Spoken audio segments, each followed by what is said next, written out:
Hello Bùkọ́lá bó o ní gbogbo rẹ̀ ẹ̀yìn bó lọ̀rọ̀ tí mo bọ́ sọ ọ sì fún mi ní rìpíláì látọjọ́ yìí ọ̀rọ̀ wo lọ́dún àní kọ́ jẹ́ mọ́ bọ́ ọyìn jẹ́ kémi àti ẹ̀ka jọ mọ́ ṣe kinní òun fúnra wa lẹ́nu rẹ sí mi sẹ́mi làgbàyà ọ gbé gbogbo ẹnu rẹ sọ̀hún sọ ti ẹ̀ dáa ni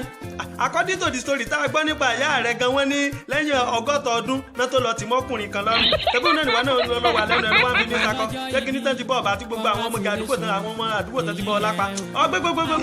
ẹnu rẹ sọ wọ́n náà ti wá mú ọ wọ kíní burúkú yìí mo sì ní bọ́ bá dìrọ̀ lẹ́kí ń bọ́ kó nǹkan ọjọ́ òbí wá ni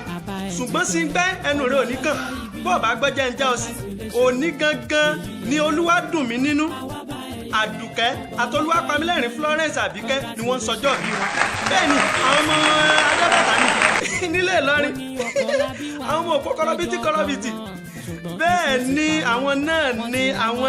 àwọn ní ọ̀bì ojú tì ọ́ àwọn òpó múlẹ́rọ̀ mọ́jà alẹ́ kan àwọn ọmọ onílò ní pé ó tú abánigbé ní ṣe bẹ́ẹ̀ onílọ́jọ́ bí wọn ọ̀bì ojú ti tì ọ́ wo jẹ́ kí n sọ fún ọ wo tí ń gbẹ́ ẹnu rẹ̀ òní kẹ́ ẹ̀yin ọmọ ẹgbẹ́ oríire yàrá happy birthday to you long life and prosperity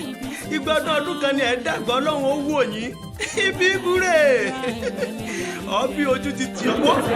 ń bọ̀ ọ̀gbọ́n kan lẹ́yìn ọkọ̀ kọ́ lórí fóònù fún mi.